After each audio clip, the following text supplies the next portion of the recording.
Thank you for tuning in with Honest as Fuck. This is your girl Jazzy Sizzle. You got Jen from the block and your boy TJ. Today we are talking politics, parenting, and friends with benefits. First and most important, let's talk about Kamala Harris or Kamala Kamala. Harris. Hey, Indian tomato, name. tomato. That Indian name. It's all good. So, Just make did it you guys hear dance. the announcement regarding Joe Biden? He elected or he nominated Kamala Harris as his vice president and his VP. Do you think this was a strategic move? Do you think she's qualified? What are your thoughts? Are you guys voting for Trump? Oh, not that drunk enough. But you know what though? If you think about it, like the last 3, 4 elections, it's all been like strategy. Like even the last election where it's, hey, if you're not going to vote for Trump, vote for Hillary, have the first woman president. Before it was Hillary. Hey, vote for Obama. It's going to be the first black president. Or Sarah Biden. What was it? It was Sarah Biden, right? Sarah, what's her name? Palin, not Sarah Biden. Sarah Palin. Palin. Mm-hmm. Right. It's always like, oh, who's gonna push? Who's gonna push the first of something? So, I mean, it makes sense. Definitely strategic, though. What do you think, John? First and foremost, I'm all for it because at this point, anyone is better than I don't even want to say our president because he's not my president, but Mr. Donald Trump and Mr. Mike Pence, who is the current vice president. So at this point, I feel that Joe Biden chose the right candidate given his other running mate, his opponents in the initial primaries for candidacy for president. So, for instance, like Bernie Sanders, Elizabeth Warren, who else we got? We got even Kanye. Kanye is a better choice. Like anyone but Kanye 2020, baby. Get that I $1 million for each kid. I mean, anyone, me, you, any person but Donald Trump and Mike Pence. Can we still vote in Harambe? Who? Remember Harambe? Yo, oh my God, please don't. You know what? I'm gonna get that ballot. You don't know. You have no idea. You might do that. I know you would. You just enter. Go write that. I know. But honestly, she is the first female. She's not the first female vice president candidate, but she's the first black female. Also Indian. She comes from Indian mother and a black Jamaican father. And also, she brings some sense of diversity. I know Joe Biden, he kind of like, it was a strategic move on his end, where he would get the California vote. He would get, hopefully, the black vote. He would get the Indians, the South Asian vote. He would get... everyone that voted for Obama, pretty much. Anyone who voted for Obama, because honestly, I mean, Joe Biden was our vice president. So, at the end of the day, I feel like this is perfect. Because if we can have a black president, which we did, and he was great. During the 8 years, he was trying to clean up the Bush administration's mess. He was great, and Joe Biden was backing him up. Now we have Joe Biden as the main candidate, the Democratic candidate. He's received backing from Michelle Obama, Barack Obama, Hillary Clinton, everyone possible in the Democratic National Committee. So why not? Kamala Harris is probably the best choice. She's in her early 50s. She's young. She has the experience, and she's charismatic. That's the important thing. Very charismatic, just like Obama. I hear her speak. I still saw him speak. It's just instant. It's like, and if Obama's backing them up, I mean, there are different reasons. Everyone has their reasons because everyone wants someone aside from Trump. So, I mean, I don't see why not. I don't see why she's not the best candidate, unless if someone else feels differently. I kind of feel though as well though too, as great as like charismatic as she is, I kind of feel that she was just put there to take a lot of, people that voted for Obama. I also kind of feel as well though too that with her being like, as a candidate, it's great because like a lot of the middle class could, relate to her. So, it's definitely something relatable, but I'm feeling that with politics, it's more of a I'm voting for someone who's not Trump, or I could relate to this person, really not so much looking into what the person's promoting. But I mean, if you got to get a vote, that's how they're going to do it. I mean, yeah, she obviously has a friendship with Barack because she was the first notable California office holder to endorse him during his 2008 presidential bid. So it only makes sense that he returns a favor. Obviously, they believe in each other. They have similar views to some extent. I mean, do you have a different opinion about it, guys? What makes me nervous with her as VP is, so I know she has accomplished a lot, and I know she was the first African American woman elected in Senate in the state of California. So she did already, just with that role alone, she's already shattered some walls and opened some doors for some people to make Congress diverse. But what makes me really nervous is that during her administration in California, she enforced a 3 strikes rule. And this 3 strikes rule, it was a rule that was implemented for people who committing crimes. And if they committed the same crime or serious crimes 3 consecutive times, they would get life in prison. So about 16 states also passed this 3 strikes you're out rule. 16 other states, but the state of California was the only state that was enforcing this law or bill toward crimes that were nonviolent. So there was a man named Norman Williams that was sentenced to life because he stole tools, like a drill tool, like construction tools, 3 different occasions. So that just makes me nervous because with everything that's happening with Black Lives Matter, the movement, I'm not sure if she still has the same mentality with the 3 strikes you're out. I don't know if that's gonna help society. I'm curious, how many times you think somebody should do the same stupid crime Right. before they get life? I mean, granted, life is excessive, but life was pretty dramatic for non-violent. So if in California, if you stole something 3 times, if you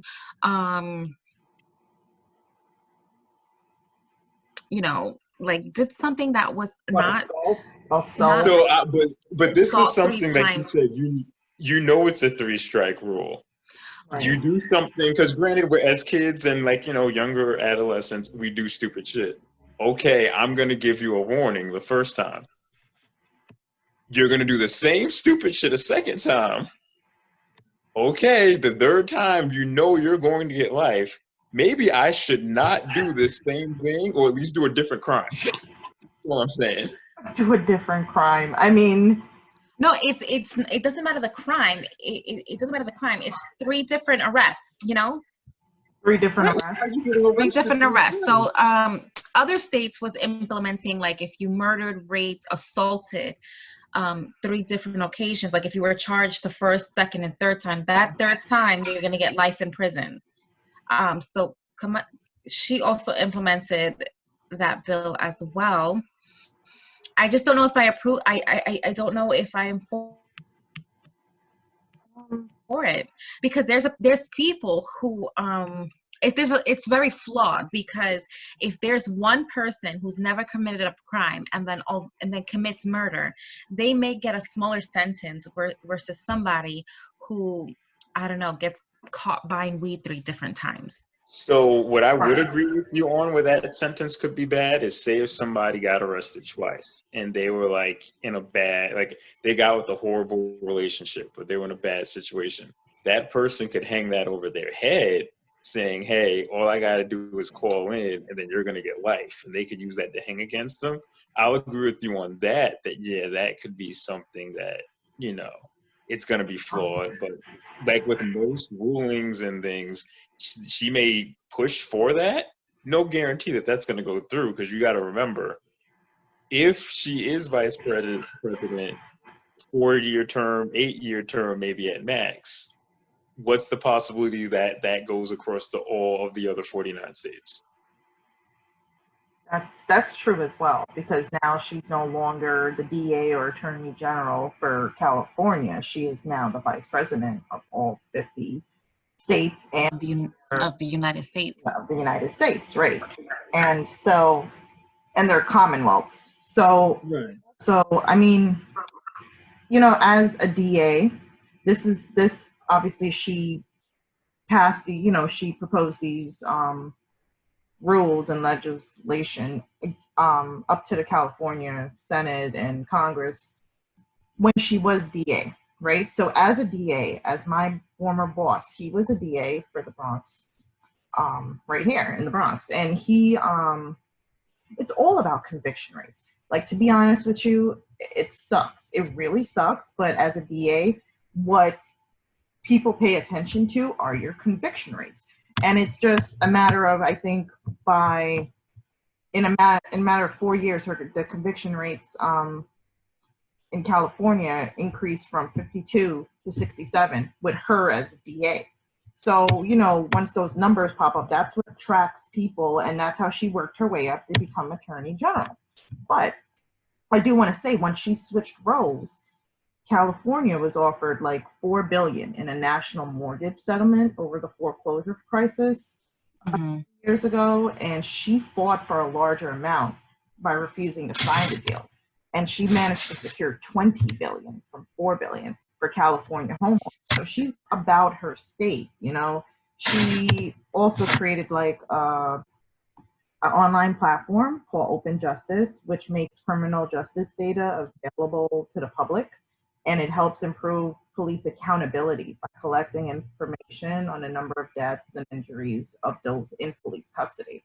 So I feel like that was her way. Once you're in a position, especially in a political position, and in that she was in, you have to work your way up. And I'm sure her as a woman, she wanted to prove herself. So she had to work 10 times harder than a man would.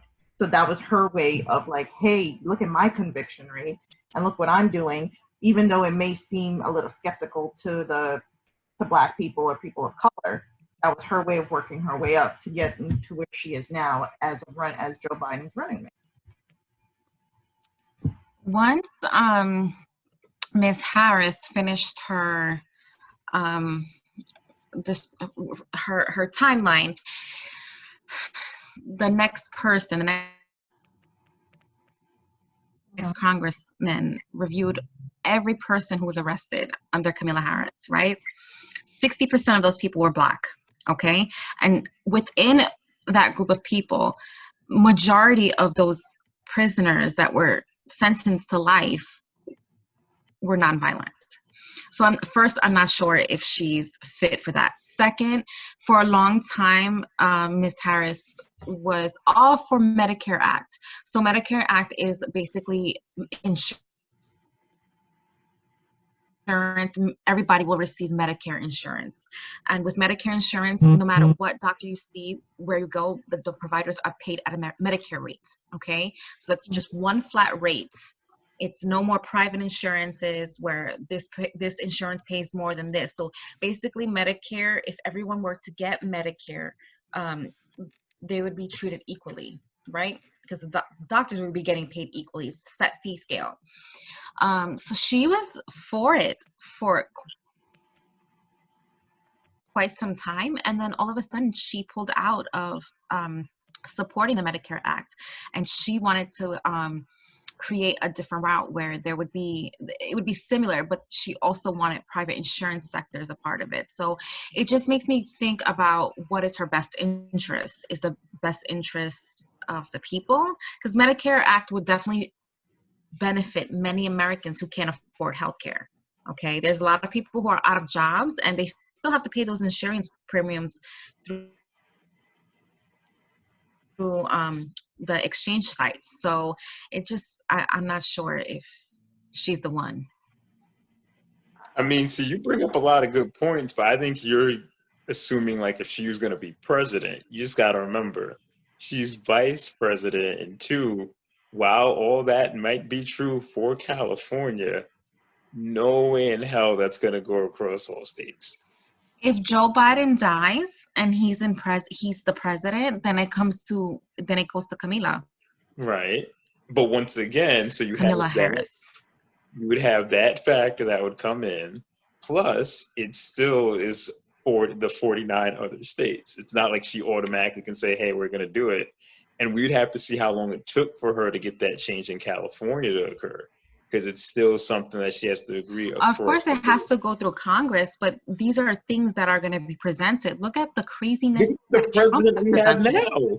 Exactly. Look at the president we have now. Look at the vice president we have now, right? Mr. Mike. I'm still waiting for that wall to be built that was promoted. He said some crazy things, and I want to ask you guys a question. So I know we're all not Trump supporters, right? And we probably, any of us didn't vote for Trump. Do you see anything that's positive in during his presidency that he's done? Yeah. Maybe not verbally, like communicating, but are there any bills that you agree with? Bills, not so much of, but there were, before COVID though, there was a lot more jobs that were available. Right. COVID, unemployment was at an all-time low. Yeah. At the lowest, actually even lower than when Obama was in office. Correct, yeah. So that I will give him credit for. COVID, like, yes, you could put blame on him for that, but it's not something that he, like, you know, it was all his fault. But so one thing I can say, and as a nation, we did vote for somebody that didn't have prior presidential experiences. So he could have been a lot worse. Way worse. Right. He just needs a filter. Right. I really want to go to his running mate, which was obviously Mike Pence. I really want to compare, since Kamala Harris is running with Joe Biden as potential VP of the United States. I mean, you bring up a good point about Kamala with the 3 strikes rule, but also Mike Pence, you know, in Indiana. Obviously, he signed a bill to reinstating a mandatory minimum drug sentence. So now we have someone who's selling marijuana in small increments. You know, because of that bill, anyone convicted twice of selling any type of drugs, whether it be meth, heroin, weed, cocaine, whatever, they automatically serve a full decade in prison. So I see where you're coming from, where it's 3 strikes you're out, you get life, as opposed to okay now with the minimum drug sentence. It's similar. It's very similar, but there's a reason why Kamala did it. She did it, even though she was DA, she did it to deter people from committing crimes. So I could understand. I mean, it's only but so much you can commit. Like, before, all right, what do we do now? Are we just going to give him like 2 years and he's going to come out and do it again? Another 2 years, another 2 years. It's a waste of time, waste of judges, juries, money, DA's time. It's just a waste of the money in the judicial system. So I kind of get it, but also with Pence, you know, that was his way of deterring drug use and drug selling. But at the end of the day, it's like, all right, whatever the case, whatever the crime is, you're going now, you know, after like being convicted twice. So I agree with Thomas. Where do you end? How many times do you have to commit a crime in order to be punished and learn your lesson? As much as I'd hate to say this, because you know that there will be, you know, innocent people that unfortunately you get, you know, accused of stuff, because that happens. I guarantee you that crime rate will go down. It sucks that you got to be that stern and that, like, you know, demanding of it, but I guarantee you it's going to drop.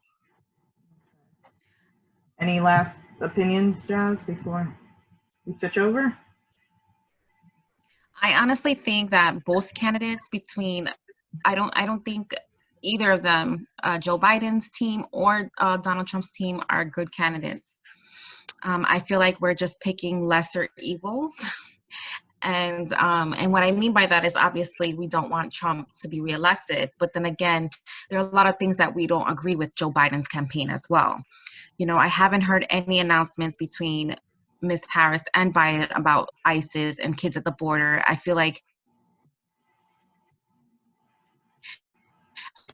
everyone has just ignored since it happened, and it's still happening. There's still kids locked up in cages at the borders.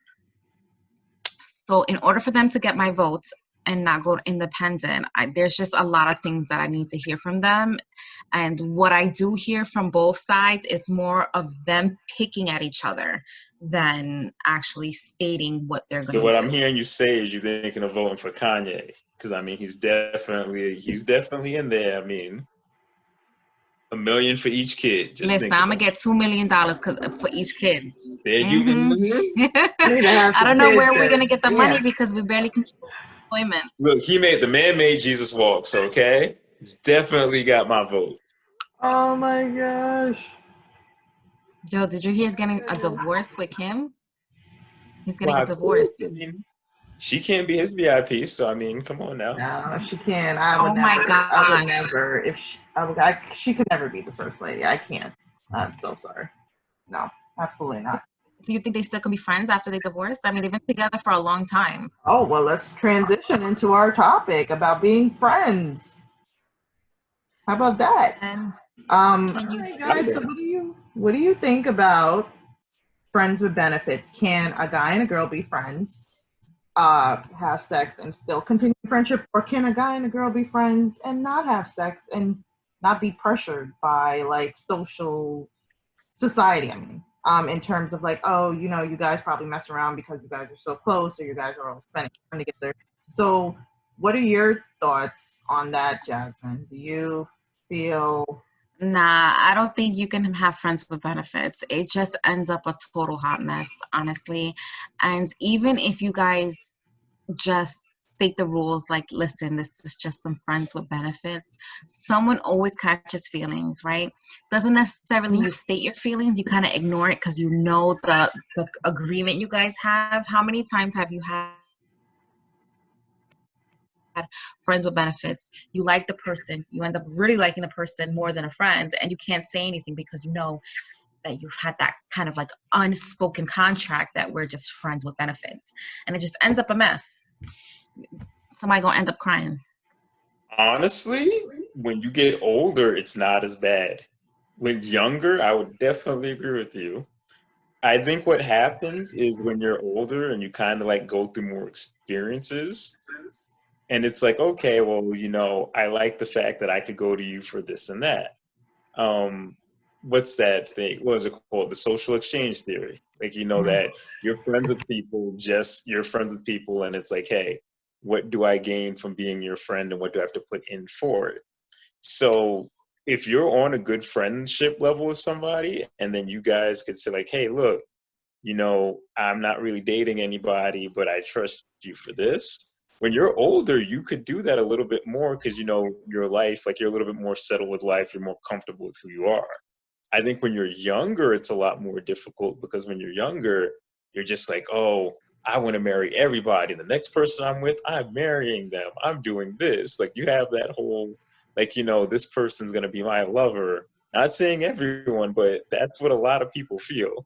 And, you know, when you're younger, you do things, you kind of just want to settle it. But when you're older, you had your heart broken so many times, or you've been through this relationship and that relationship. Once you find out, like, you just value your friends as friends, but you just want to get yours off, completely cool with still being friends. Can I tell you guys something? Yeah. So I'm gonna like switch it up a little bit because I read a article in Cosmopolitan magazine, and you know, Cosmopolitan magazine, we grew up on that. Like, when it hit the shelves, I mean, at least I did before the internet, I would definitely get a magazine. So I read that there's actually a lot of friends of the same sex having friends with benefits. So like I read it in the article, it's like it states that there's a lot of women, it's mostly women, right, who have best friends and they have sex with their best friend on occasion. Oh. Oh. That's not And they don't technically label themselves as, you know, lesbian or, you know, anything like that, but they use their friendship as kind of a like a security. I don't know. It's a very bizarre article, They but use it as a scapegoat to like. it's actually pretty common to Feeling. have sex with your best friend. I can't do that. I can't. I mean, I see that from my experience. I can't. I don't see it possible. Like, I mean, everyone knows me. Whoever knows me, you guys know that I have friends from both sides. I have a lot of male friends. I have a lot of female friends. There's absolutely no way I'm dealing with my female friends in a romantic manner, nor am I dealing with my male friends. I'm the type of person who has friends for over 10, 15, 20, 25 years. And if that's the case, then, you know, when I was a teenager, I would have been done stuff with all these, you know, guys or girls, whatever, you know, whatever the case is. Like, I'm in my 30s now. We're in our 30s. I don't have time for that. Like, especially, I mean, I know that we discussed that when you start talking to someone and you start dating someone, initially they start out as your friend. So technically, yeah, you have sex with a friend or you're dating a friend, but that kind of switches over to a boyfriend, husband, wife type, girlfriend type of thing. When it comes to genuine friends, I really truly don't feel that you should not cross that line. And if you do, then you're no longer friends. You're now in a friggin' entanglement. That's my opinion. I think it depends on your relationship, though, because me and Dan weren't friends before. We were not friends. He walked up to me. I was saying, you start out as friends, but it ends up now boyfriend, girlfriend, lovers. That's different. Nah, he like snatched right away and everything. As personal experiences, let me tell you the reasons why it could go bad, but let me tell you reasons why it could be good as well. So, bad time not to do things with your friend. When your friend just gets out of a bad relationship, don't do that. Completely bad. Doing that like as a backup, normally it's going to turn out bad because, you know, they're going to be like, oh, we shouldn't have done this. They may try to go back with their ex. That's when it gets sticky. Other situations that could occur. If you do things with your friend, what makes it awkward is when either of you start dating, you're going to cross that bridge. When my ex, not my ex, when my girlfriend or your boyfriend asks the people that you slept with, do you bring up your friend? Because you know good and well they're not going to like you talking to your friend anymore. Exactly. Right. So you have to either keep it hidden, knowing that you're always going to lie about something, or you could tell them, which I found out the hard way is a bad thing to do, that you did stuff with them and it's under the bridge. It doesn't matter if you slept with them 15 years ago or 5 months ago. Probably not going to appreciate that. So with all your females, I appreciate the honesty. That's not always the best case scenario. Times where it could be good though is if you have a female or like, you know, your male, I guess, relationship. If you have it when someone's just feeling really down, but they're not out of a relationship. So maybe like if they got rejected by someone they liked, or maybe just like, you know, they've just been feeling lonely and they want to feel intimate. If you just naturally hang out with them and things happen, it's not bad as long as you respect boundaries. Right. That's where I think the problem is the boundaries. Because as long as you know, like, hey, look, we're friends, we did stuff. Because if you're a good friend, that whole let's go hang out, let's do this, you guys are probably doing that anyway before you fooled around. So you're keeping your friendship. It only gets awkward when one of the other starts dating someone. Because then it's like, do I tell the person I'm dating now I used to do things with my friend? That's what I think makes it different. But even if you stop, let's just say I'm dating someone and I'm in a relationship with that person, and me and you, Thomas, we're friends with benefits, and I see you, I'm always gonna have that in the back of my mind. Like, let me get some D, you know what I'm saying? But see, but that's something that, and this is I'm something gonna else have that those kind of eyes. It's it not, I feel depends. like, Go on. Like, so yes, you could always have that on the back of your mind, but that's like saying, okay, do you still think about your bad relationships that you did stuff with? would you leave your girl in a room alone with the opposite sex? Me personally, I If don't it's your mind friend it. or her friend? I never mind that at all, but that's because most of my friends are female. So I tell my friends all the time, like, I prefer, like, the people I'm dating, I prefer you to have more male friends, because at least I know with male friends, they'll tell you more likely than not the good things that I'm doing. Where if you're with your female friends and I piss one of them off, oh, fuck him, you can get some other dude. That's Always. the thing, yeah. I'd Oh, rather we have could. you. Or some of your girls are nasty. Y'all be trying to hit on my girl, your damn selves. So see, I need to worry more about your It females. depends where you are and who you're friends with, because sometimes it's not even just friends. Sometimes family members would try to hit on your significant other on the low, right? Mm-hmm. Right. So And especially if it's a beautiful, attractive woman, sometimes the uncle or the cousin might try to slip in, especially after a breakup, or even if it's a guy and the females are like, "Yo, the sex was bomb, his dick was this." Like, this is why I don't disclose that type of information to certain people, because now they're gonna be curious in their head and try to, like, one drunk night, they're gonna slip up and be like, "Yo, I heard, what's up? I heard about you got a big dick, or what that mouth do." Mm-hmm. But word, Look at see, you, Jen. but Thomas. He's like, it depends on your friendship too. Like me with a lot of my female friends, like I'm open with my sexuality or stuff that like we do, and they're open to me about the stuff they do. So I could tell you stories about my friends that I've never slept with, but I heard from them stories that they did. It doesn't mean anything. Sometimes you just want to explore, as long as right. you have that So boundary. Go ahead. Go on. how close do you keep your significant other to their friends or even your own friends? There was a girl on Instagram who posted a prank with her man, right? She had her man dial her best friend on speakerphone and was like, "Hey, I don't know where Jessica is. Do you know where she Mm-hmm. is? Like, the reason why I'm calling you is because you're best friend, you're my best friend. I mean, you're her best friend." So she responds like, "Oh, I don't know where she is, but do you want to hang out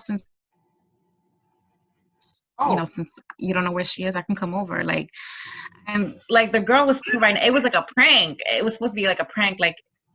He was trying to insinuate that maybe she was with another guy, right? And mm-hmm. the girlfriend was like, "No, go ahead, prank call my best friend. She's not gonna say. She's gonna say no. I would never do something like that." But Wow. instead, her homegirl was like, "Listen, I don't know where your girl's at, but I can come over in 15 minutes." What? It's, but see, but that What wasn't do a you good think about that? Do you relationship, think though. she's That, her Under friend? five. No, no, she no. was doing something sneaky on the side. That's Yeah, that's some real low down shit. Because if your friend does that, first of all, they're not your friend. Secondly, um, that means she's been had those type of feelings of attraction to your man. Mhm. It depends on how long you dated him. Because I would never do that to my friends, and I wouldn't assume I've never seen my friends ever try to do that with any guy I've dated. So there's always that level of respect. Like I say, in any relationship, which is friendships, whatever the case is, as long as you have that respect, then everything else falls into place. So that means your friend doesn't respect you. So that's technically your friend now. I mean, at least you found Could it. you be friends with her afterwards? Oh no, she's gonna get. that's a horrible friend. That's She like, heard she heard her friend's voice on the other side of the phone and she hung up. Like, yeah, she probably got See, pissed off. she I don't knows. blame her. She knows. what? I don't, I don't blame her at all for that Yeah. situation. But honestly, though, you know what? It is something where it's more so with years. Like one thing I've been reading up on, it's really interesting because I don't get how people do this. But it was more so of how some people say in relationships, they try to involve like a third person into their relationship to keep the spark alive. But then when someone gets cheated on, they're like, oh, Yeah. well, no, we're supposed to know the person we're doing stuff with. It's like if you're bringing that into the equation, you're going to open up that door for them to want to cheat. Pretty So, much. And I feel like if Do you you think you can be a senior? who? what? Can you be a senior with a friends with benefits?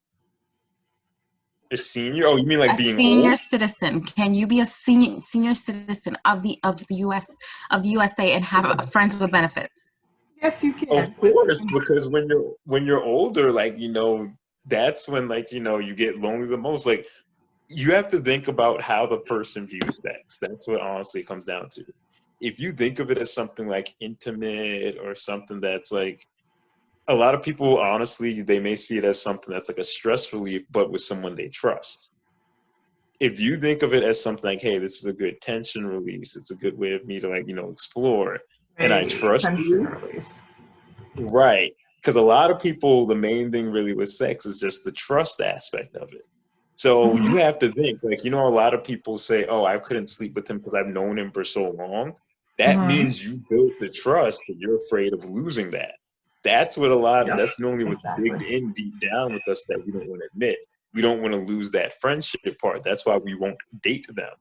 But if you were to have like the same relationship but could fool around or sleep with them, some people will prefer that because they're like, hey, I won't lose him as a friend. But if I date him, I could potentially lose him or her. Right. And that's where the level of trust comes because if you develop that friendship, you develop that level of trust, then you're like, wait a minute, this is something rare to find, especially nowadays. It may not be the same for you and I, Thomas or Jazz, but there are people in other places, other cities, other states, other different parts of New York, aside from the five boroughs, where it's like, you know, I guess we have some technical difficulties, but also there's a point where you don't want to draw that, you don't want to cross that line, right? So at the same time, like I said, in different areas, there are people who don't give a fuck. Honestly, don't give a fuck. And it has to do with their mentality, their level of maturity, their level of respect for whoever it is. It could be a sister, a mother. There are people sleeping with them. Their past experiences too, because a lot of Right. previous life experiences. Well, that too. And if they see their cousin or their sister or their brother being treated so well by this dude or this female, then it's like, oh, now there's this sense of jealousy where it's like, oh, you know what, I want that too. So if she can get, like, if I can get in there and try to mess that up, I can reap the benefits of what that guy or what that female is doing, whether it be sexually, financially, emotionally, whatever the case is. People are just jealous and envious of certain relationships, which is sad, but it happens all the time. And also, guys, you have to remember as well, too, something else that normally happens is that when you're in a relationship, you have to get family involved. You have to do this. Like, I'm sure this happened with you ladies as well, too. You may have like a friend that your family or like, someone doesn't appreciate, or they're like, oh, I don't trust this person or they don't like them. When you're just someone's friend and you're being secretive about what you're doing, you don't have to worry about that opinion of others. But if you were to start dating them, then it's like, I don't want to be, I'd feel bad keeping this on the low. I want people to know of it. It's a lot more pressure. So that's why I think, like, people friends with benefits, as long as they're open about it and they're not like cheating on their man or their woman, like, they're not cheating with their significant other, then it's perfectly fine. Two single people, they're with their friend. They're just not taking it to that level as a relationship or as a couple. Right. What do you think, Jazz? I'm gonna give you some pillow talk. Oh boy. I don't think friends can fuck. That's just my opinion.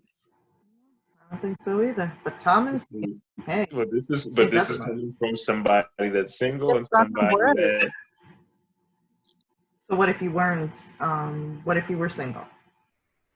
I mean, I don't know, honestly, because eventually you're gonna catch feelings. You would catch feelings, but now there's a difference with catching feelings. Are you catching feelings now? This sense of possessiveness is coming forward, and you're like, you want to be selfish. You're like, oh well, I have a Right. person now, or are you catching feelings genuinely where it's naturally happening? You're like, wow, I really like this person, and sometimes in order to fully get to connect with someone, I mean, you can connect with anyone at any point, any time, but just by speaking, having a conversation, and just clicking automatically. But also, there's a level of intimacy that comes with sex that some people disregard.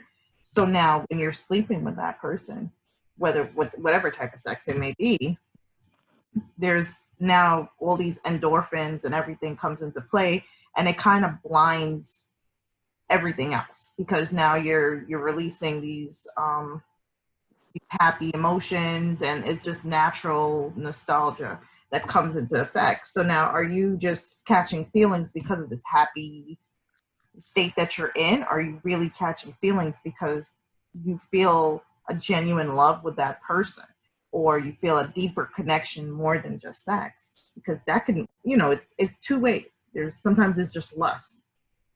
Right, and then also it's how much of a friend is that person? Is it just a friend that you see at work, like a coworker? Because you have those types of friends with benefits. So Listen, if it's a coworker, you are having coworker sex. That is not friends with benefits. What did you have, Jazz? Ouch. Wait, Mr. I met Zan at work, and we were never friends before we were dating. Like, he walked up to me and he was like, "Hey, Jazz, what's up?" And I was like, "What's up?" And then he was like, "You want to go on a date?" Like, he was like mad, like upfront about what he wanted. He was like, "You want to go on a date? I'll take you out to a restaurant." Like, he didn't like be like, we weren't friends. Like, we didn't hang out before. He just randomly came. He was like the new dude at work, and he randomly came up to me and was like, "Hey, you want to go out?" I mean, I don't think anyone does that anymore. Does anyone do that? Does that? Oh, not because of the Me Too movement. Nope. That's called creepy. I mean, mind you, that was like 10, 11 years ago, right? You go to Yeah, jail for yeah. stuff He like just that. came up to me and asked me on a date, and all he knew was my first name, really, and he knew like my face because I worked there. But like, did he know me personally? No. Did he know where I live? No. And he was just like, "Yo, you want to go on a date?" Sometimes a He was man like, just knows. "Yeah." Sometimes he'll look at the female and it's like there's an automatic like attraction, and it's crazy, it's unexplainable, but A sense of possessiveness, because that's why I always tell people like dating or at least relationship, it's like a selfish love. We may not want to admit that, but it's like, hey, it's love, but you're putting restraints on it. I'm saying you could only do this with me, you could only do that. Marriage, it's about, restraint. Not saying it's negative, but it is a type right, of selfish love. right. Well, I mean, what first comes love, sometimes marriage, then comes kids. So, Divorce and settlements and I'm sorry, what divorce, alimony, how we want prenup. Kanye oh 2020 God, prenup, endorsement. post-nup, prenups. You can't really. Speaking of having kids and stuff, what do you guys feel about? I know you don't have kids, but like, you guys are Hopefully. children of parents. When your parent does something wrong or inappropriate or hurts your feelings as a parent, do you think they should apologize? Nope. I think that they should. I have a question for you guys. When your manager or somebody else, or your principal does something that you do not like, how often do they apologize to you? Very little. So you're looking as a parent as obviously an authoritative figure. compared Yes, when younger, when you're a older and principal. you're both adults, yes. Because if you're younger and you start expecting things, you're going to expect that from everything in the world, and that's where you're Right. going to run into problems because that is not how the world works. I mean, I agree, but at the same time, parents, there's no handbooks to parenting, right? So if you as a parent know that you did something wrong or said something wrong to your child, especially if your child is of age and they verbalize to you that, hey mom, hey dad, I feel this way when you do this, or that what you said hurt my feelings. Um, at some point, the parent is older. The parent obviously wants you to listen to them. The parent wants to guide you in a, the best way they know possible to raise you. So at the same time, you, as they're raising you and they're making mistakes, they should acknowledge their mistakes. I mean, I think it should be done in a private setting, not necessarily public. But they should hash it out where, because it teaches your child to accept responsibility for their own actions. And when their child is wrong, you would want them to acknowledge and to apologize and to not do it again, right? So if you don't apologize to your child, what kind of example are you setting as a parent going forward? Then your child can just break the law and be like, well, I'm not apologizing. I'm not going to show any remorse in court, which whoever's watching, if you want to commit a crime, show remorse in court, because that's Hey, like, remember, 3 times you're going to go to jail for life. show remorse. Show remorse, especially you're going to jail, you're up for trial, going against the parole board, probation. Show some type of damn remorse. So 3 times and you're going to be out.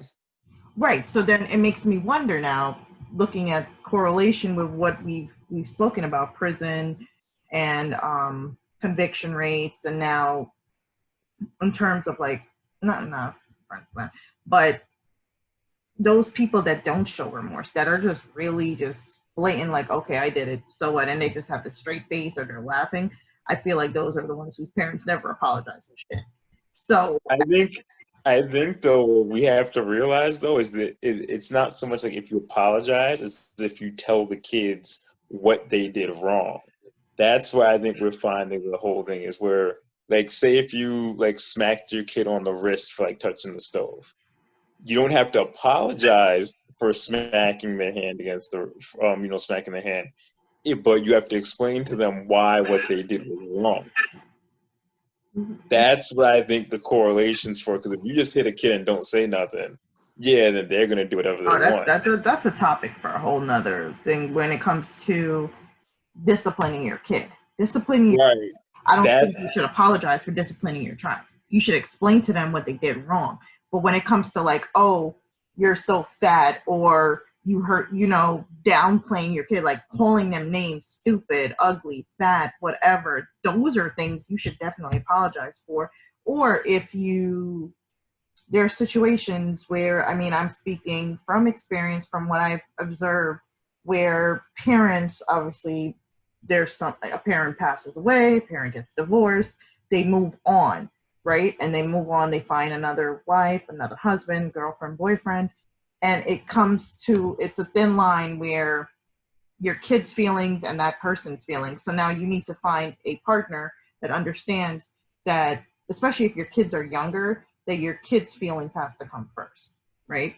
So now I numerous times I've seen people in those situations, whether it's they're just a baby mama or baby daddy, and then the other person just left, not in the child's life, where there's divorce, where a person's widowed, and now they deal with a new person, and it kind of completely disregards the kids' feelings. Those are type of situations where, as growing up, it fucks with a kid's mind. Let's be honest. So now, I think those type of situations, if the kid comes forward, maybe at the same moment or later down the road, and be like, you know what, dad, you know what, mom, I didn't like when you did X, Y, and Z because the person you chose after my mom or my dad didn't treat me well, or they didn't treat you well, and now it kind of really messed in my head. And those are the type of conversations where you're like, you know what, I understand, I apologize for that happening, I didn't mean for it, just so you can build that relationship, because apologies is a strong foundation for any relationship. It could be a friendship, it could be a relationship, a marriage between a parent and a child. I feel like apologizing for certain things is necessary in order to move forward. Because now if you don't, you're still stuck at that place. Like, yeah, you want to move forward in like, okay, I didn't get that apology, but let me just continue for my own peace. But in the back of your head, you're like, damn, like, I really wish I got that apology. Like, I don't understand why this is happening. Well, I have a question, since you brought that up. So for the two of you guys then, do you think the purpose of an apology is to give a reason for a reaction? Or do you think the purpose of an apology is to explain why something was done? Like, for instance, like say if I screamed at someone and called them stupid, I called my daughter stupid. Do you think me saying, I'm sorry I called you stupid, do you think like the child is like looking for an apology for me screaming at them? Or do you think they're looking more so of the apology as to why did I scream at them? Like, what do you think is more so like I think revolving it around depends on their apologizing to a age. kid? It depends on their age, because if they're really young, like 4 or 5 years old, and you call your child stupid, they're gonna look up to you. They'll forget about it in like 5 seconds. But every time you do something like that, they will remember, right? But they will never say anything to you. Um, as they get older, as children get older and they become adults, and you do something inappropriate, I feel like parents always feel like they have authority regardless of your age. And parents may say something inappropriate to you at 30 years old. I felt like if my mother or father called me stupid at 30, it would affect me more than if I was 4 years old, right? Or if they called me names, or if they said something really mean to me and I explained how it made me feel. But because they feel that they're my parent, they would justify it. Right. See I that? know what you're saying. I guess because the parent feels more comfortable now, they're like, oh, well, you're an adult, so you're going to understand what stupid means. And I mean that because some people are now blunt. I think they're more More than they afraid that were. the kid's going to retaliate back when they're older. Not so much that they appreciate they're older. I could hit my mom when I'm 4. If I hit my mom when I'm 40, that's a big difference. Yeah. Or even I could hit my mom when I'm 8, I could hit her at 18. That's a big difference. Oh. See what I mean? Like, I don't think it's more so like when you're old that they appreciate. I think it's they like think about it when you're younger and your parents say you're grounded. You could stomp in your room. You could say I hate you. You could do all that stuff, but who is that really, affecting? You're just like, fine, whatever. I don't care. Right. But now I'm 18 and 19. Go to your room. Yo, I could curse you the hell out. I could just beat you up. I could crash your car. Like, when you're old, I think it's more so of once you get older, it's the fact that the parents realize that they're not that strong young wolf anymore. Like, a little bit that they're losing that grip of power. Mm-hmm. And also it's more like they know you have more knowledge now too. So it's not like they have that control. It's just the physical and mental aspect. It's like, I'm trying to tell the young person growing up, like, you're going to have to watch me because I'm getting older. So I have to kind of watch what I tell you. Right. And I mean, to go off what you say before we end, it comes to a point where if you're 30 and your parents are still stubborn, there's most old school parents are stubborn as hell and they're just stuck in ways and have bad habits. So it's like, do you as a 30-year-old or as a 40-year-old, whatever age, do you come to terms with it and be like, well, that's my parent, that's how they always are, that's how they're always going to be? Because I'm the one who will probably check my dad. He'll call me stupid. I'm like, okay, but I go back and I'm like, well, you did this, this, and this. So if I'm stupid for that, what are you for that? Right. When you did X, Y, and Z in your past, were you stupid? Like I just kind of like play like reverse psychology with him because I'm not gonna call my dad stupid, but I'm just gonna give him scenarios where it's like, okay, well, if you're calling me just stupid for this, I'm going to bring up this, this, and this that you did. I know you did in the past, and what you recently probably did. So what does that make you? So we're all, I do it in a way where I'm like, okay, we're human, we make mistakes. So there's no need for you to call me stupid because I'm not calling you stupid for doing that. So it's a way you communicate with your parents now, because if you continue, they're still going to be stuck in their ways, but they're going to be comfortable with doing that. Like now he's kind of died down, and with the insults, he kind of realizes he's getting older. He can't argue as much anymore. Exactly, right? It's just they don't have the energy for it. But I mean, Jazz, you are the parent. You let me, and you have your parents. So I've disciplined my kids incorrectly before, or I've gotten frustrated. I've yelled, I've screamed, and I've apologized afterwards. Sometimes it's a learning lesson for both child and parent. Mm-hmm. Like, I've never beat my kids, but like, say if I'm like really overwhelmed and I'm doing laundry and, it's happened in the past, I'm like super mom mode, and then, kids have always the best timing, right? They want to ask you for apple juice, things right in the middle of something. And I'm like, yo, leave me alone. And I've apologized for it. I think every parent has that moment where they acknowledge that they're wrong, but it's up to the parent to really communicate that to the child that, right. Hey, I was wrong. Okay. Right. I mean, I'm not going to apologize for whooping your ass because I grew up on some ass whooping. So there you go. I'm never going to apologize for whooping my child. If I have a child, I'm going to whoop. If you do something, I'm not just going to whoop you for no reason like our parents did. Our parents are crazy. But if there was something you did out of... Oh, that should be the next topic. What is the craziest thing you got punished for or something growing up? I don't know the whole how episode with that one. to backtrack to. I'm not gonna call out any names or say anything. All right, guys. I mean, I have a few stories.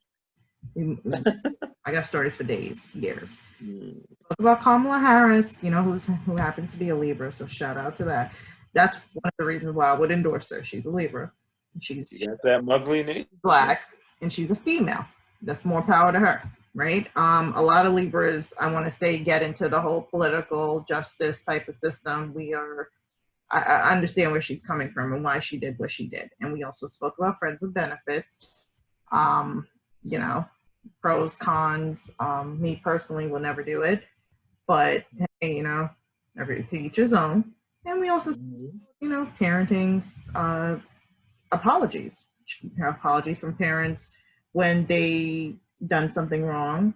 I feel like that we covered a lot. Are there any final thoughts, guys? No, I think we're good. I'm good. Yeah, I love this. Love this nice little session here. So we had a nice, 3 different topics. However, though, did want to announce this will be posted, on Facebook, YouTube, and such. Be on the lookout because the first of the month, I'm going to be introducing a lovely new contest for you guys who are watching us. Chance to win some prizes. So I will be announcing that on the first of the month. I'll probably put in the description my little where you could reach to, apply for, leave a little comment for, but more importantly, how you could enter the win. So definitely keep an eye out on that. Apply to be Thomas's friend with benefits. No. I mean, you know what? That is a subject for another day. But you know what? If Kanye's gonna push that $1 million for each kid, you and definitely Kanye, do something for them. You and Kanye. I mean, Jesus walks, baby. Jesus apparently, walks. Kanye 2020. That's how we're gonna end it out. If all else, Kanye 2020. Oh, all right, guys. Kardashian Kanye. All right. Represent the birthday party, y'all. Yeah. Hey, guys.